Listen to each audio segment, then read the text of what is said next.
Hello and welcome students. This is Rahul Sharma, your math teacher. So today we are going to do question number 2 of exercise 1.1. Exercise 1.1 of your first chapter of mathematics, that is real numbers. So what is the question?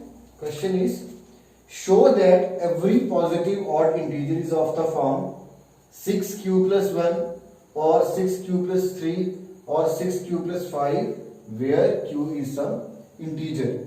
तो हम देखेंगे यहाँ पे हमें Euclid's division lemma जो अभी पढ़ा है आपने इसी एक्सरसाइज में शुरू में, उसी को यूज करना और ये प्रूव करना है कि कोई भी हमारा पॉजिटिव इंटीजर होगा, पॉजिटिव ऑड इंटीजर होगा, that will be in the form of 6q plus 1, 6q plus 3 or 6q plus 5 where q may be any integer.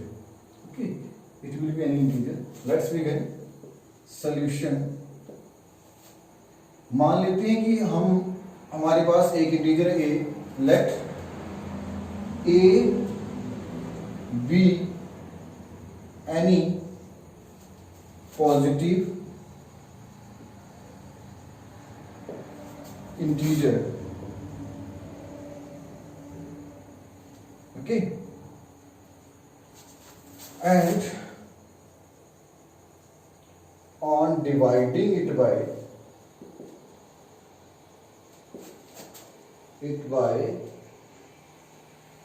b. b is also another positive integer, any other integer.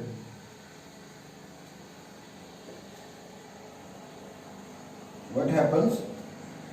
We obtain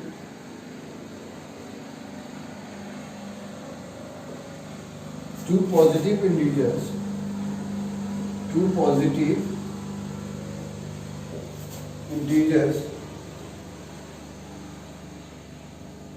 q and r.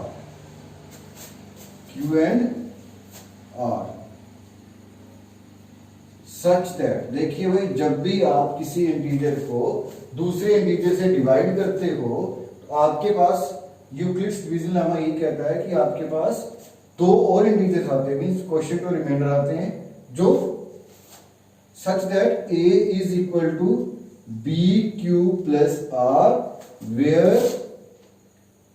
Reminder is greater than equal to 0 but less than b. Okay, this is by Euclid's division lemma. Clear? तो देखिए भाई, यहां पे आपके पास ये जो 6 है ये आपका b है. Okay, so here b is equal to 6, therefore a will be equal to 6q plus r. Clear up to here? Now see, ये आपका डिवाइजर है. आपने इसमें क्या पढ़ा? Remainder is greater than equal to 0 but always less than the divisor, that is b. तो आपके पास यहां पे देखिए आपका b 6 है, तो r की पॉसिबल वैल्यूज कौन कौन सी हो सकती हैं? Therefore possible values of r, remainder की वैल्यूज हमेशा 0 से स्टार्ट होती हैं. Of r are 0, 1, 2, 3, 4 and 5. It cannot be 6 because divisor is 6. Clear? Now हम इस इक्वेशन में, इसको इक्वेशन नंबर 1 मान लो, इसमें हम रिमाइंडर की अलग अलग वैल्यूज लेंगे, फिर देखेंगे हमारा ये जो इंटीजर आता है वो क्या आता है. First let's take 0, putting r equals to 0 in equation 1, we obtain a equals 6q plus 0 which is equal to 6q. देखिए भाई, यहां पे हमारे पास है एवरी पॉजिटिव ऑड इंटीजर. जब ऑड इंटीजर की बात हो रही है तो कोई भी जो हमारा ऑड नंबर होता है वो कभी भी 2 से डिवाइड नहीं होता. तो यहां पे जो 6 है आपका, This is divisible by 2. Therefore, which is an even number? This is your even number. So this will not be included. Second, अब आप r की वैल्यू लोगे 1, putting r equal to 1 in equation 1, we obtain, देखिए a equals 6q plus 1. अब यहां पे देख सकते हो आप, कुछ कॉमन नहीं है, कोई इवन नंबर कॉमन नहीं है, और ये जो पूरी टर्म है ये आपकी 2 के साथ डिवाइड नहीं होगी, ओके, क्योंकि इसमें कोई भी इवन नंबर कॉमन नहीं है, तो ये आपका कौन सा नंबर हो गया, ये आपका ऑड नंबर हो गया. So which is an odd number. Okay, let it be equation number 2. तो इसको रब कर लें. नो, अब नेक्स्ट वैल्यू जो लेंगे हम रिमाइंडर की, that will be 2. Okay, putting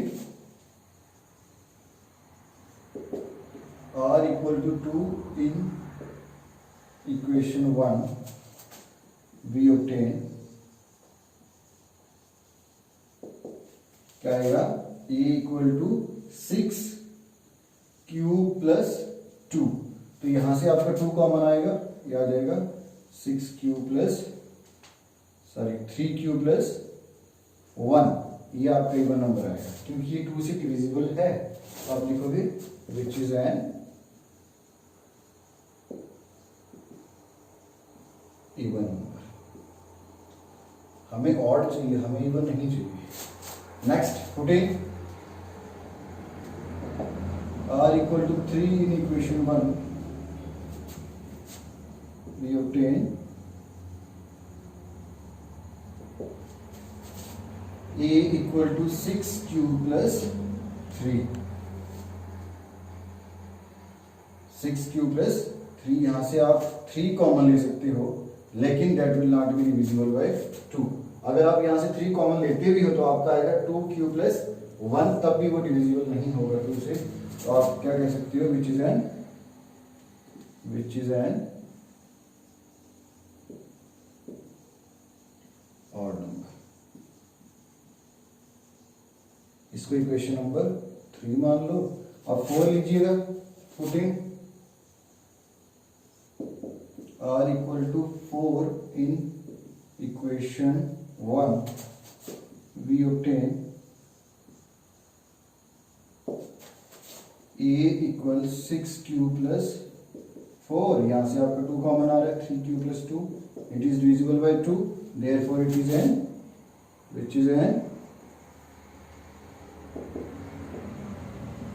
even number. अब इसको थोड़ा सा रब करना पड़ेगा. फाइनली हमें लास्ट वैल्यू लेनी है. Putting r equal to 5 in equation 1, we obtain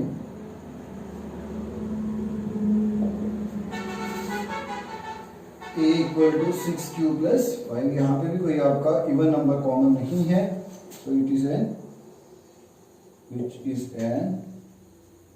odd number.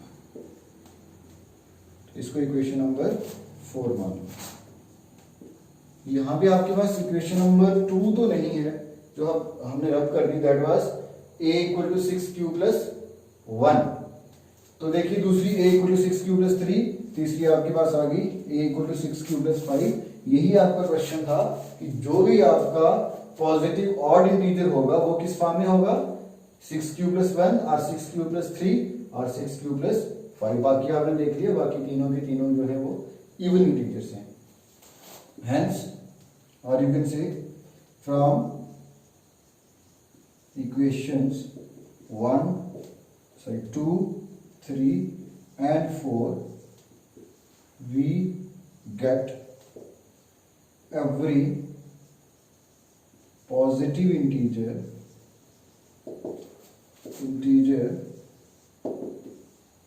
is of the form 6q plus 1, 6q plus 3 or 6q plus 5. So this was your question number 2 of exercise 1.1 from NCERT book class 10th first chapter real numbers.